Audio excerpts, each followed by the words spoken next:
just gotta let this warm up first because when this car is cold, it does not like to run. So I'm just letting it do its little warm up process here. It takes a couple minutes, just let it get up to temperature. Hey guys, what's going on? This is Chris. I'm here in my Mustang. I just wanted to give you guys a little bit of an update video, do a little vlog here. I was like really sick the last 2 weeks with like a terrible sinus infection, like flu combo. I actually like skipped class from being sick, which I like rarely ever do. Like I always try to go to class. It was that bad. Like I was actually out, like just dead. So I'm back. I'm feeling a little better. My nose is starting to get stuffy again now that I'm off of my antibiotics, so I'm worried that it's coming back. So hopefully that is not the case. But yeah, it's just been super hectic with school, tons of work, like projects and stuff going on. And on top of that, I'm applying for a lot of internships, and I'm hearing from some really, really great companies. It's amazing.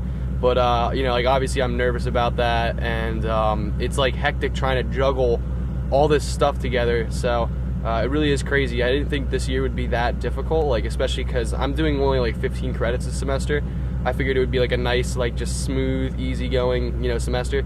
Completely wrong. This is probably one of the worst semesters I've ever had to endure, and I thought that that was my last semester. Anyway, aside from all the moping and you know, making you guys pity me, I just wanted to give you guys an update on the car. It is in a better state than when I made that last video with the O2 issues. Alright, so here she is, looking good, looking pretty. Hardly actually, I need to get it cleaned up. But anyway, I'm going to tell you guys the O2 sensor story. So if you remember in my last vlog, we were trying to get the O2 sensor out that was stuck in the header. That was not working. We tried everything. We tried heating the car up and trying to remove it. We hit it with PB Blaster. I literally took a vice gripped it and hit it with a hammer, and it would not break loose. So I took it over to a mechanics, like a muffler shop down the road. They just hit it with a torch, broke it free, got it out, and we were good. They rethreaded the bong for me, and we put a new O2 sensor in. For those of you who are doing O2 sensor replacements on your Mustang, I used a Bosch 15716 and a Bosch 15719. You can use 15716 through 16719. The only difference between all the different sensors in that range is that the harness or the wire length is different lengths. That's all it is. So the higher the number at the end, the longer the wire. So the 15719 is longer than a 15716. So I needed a 15719 on the passenger side, so I just had to run back to AutoZone, swap them out, and we were good. As you would imagine, the car would probably run better with the new O2 sensor in it. No. The car ran far, far worse. The car actually got into a limp mode and would not let me really drive it. And then, miraculously, I went out to look at the code the next morning. The code was gone, and the car would let me drive it. But of course, it ran really, really bad. So, I don't know, it was just being really weird, and I was getting all these codes and stuff. One of the codes was actually for the passenger side bank of cylinders. It said it was reporting rich. The reason that was is because the engine was actually running lean on that side, and it was just dumping fuel trying to counteract the leanness. So it was really just a big mess. So anyway, now that that's out of the way, I took this car to my buddies yesterday who does all the tuning on this car, and we started completely from scratch now with the new O2 sensor. We have, hopefully the car will respond a lot better with this new O2 sensor in, or just the new sensors in general. The reason I say new O2 sensor is because I think the one on the passenger side actually was the one that was damaged and broken. But of course, both of them were OEM sensors, so they probably needed to be replaced regardless at 78,000 miles. But anyway, so now that we have like a working sensor on the passenger side, this car should be running a lot better with our new tunes. So yesterday we took the car out for like a 30-mile drive of just data logging, just going on a nice cruise through the mountains. And this was after he loaded just a quick little bass tune on the car. And the car seemed to be driving a lot better. The drivability was great. With the last set of tunes that we were doing, we did about 6 revisions. And after about the 3rd and 4th, the car started responding really weirdly, and it started to almost run like worse and worse, and we had like these weird quirks pop up along the way. So that's why we decided to just start from scratch with, fresh data. Like I said, the new O2s that are in should be reporting a lot better information, and of course, in turn, the car will drive a lot better and truer to how it's supposed to drive. So we'll disregard all the old data. Regardless, we did learn a lot along the way tuning with the old stuff because of all the modifications on this car. For example, I have a bigger CNL intake with CMCV deletes. So we programmed that in and we learned how to do that. So with the tune that's on it right now, it's very, very conservative. I think the CMCV delete is accounted for. I can't really remember what else he took account for.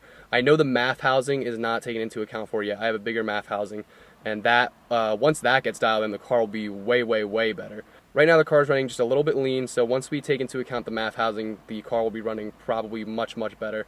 Right now I'm just cruising it around, building up some long-term data in the system so we can read all that in the computer, make the appropriate changes to the tune.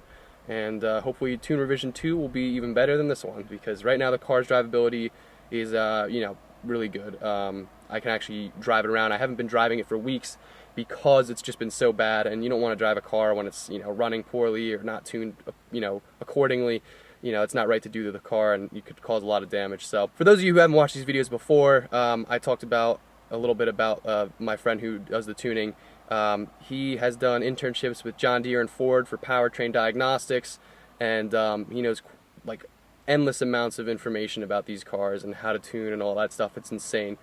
He has a 2011 V6 Mustang.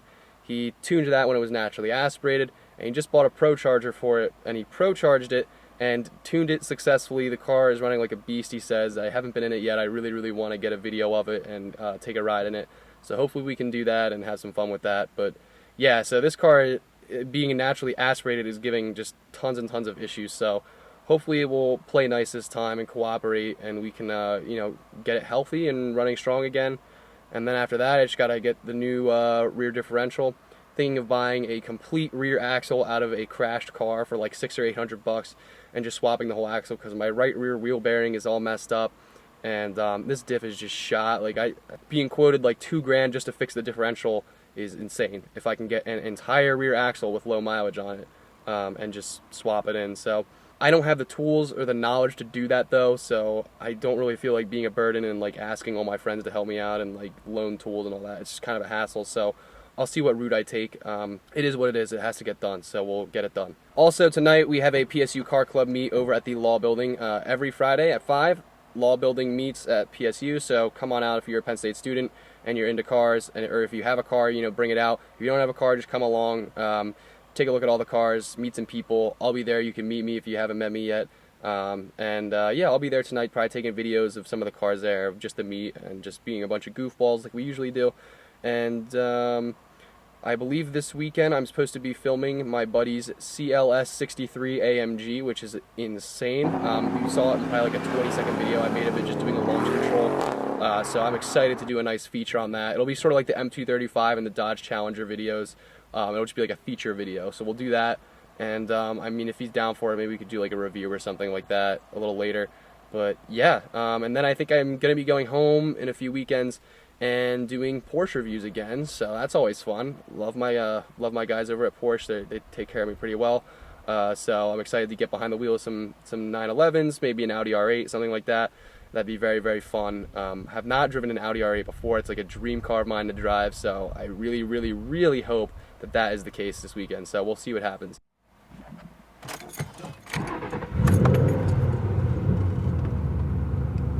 Alright guys, if you enjoyed just this short little vlog, be sure to hit that like button for me, as it really helps me out.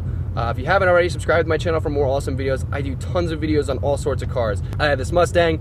All my friends here at Penn State have really cool cars, and I do tons and tons of videos of high-end exotics and other high-end cars as well. That's like my passion, so I go to a lot of dealerships, drive cars, give my opinion, go to a lot of car meets and stuff like that. So yeah, just subscribe if you haven't already. I got tons and tons of videos coming in the future. Thank you guys so much for watching. Take care.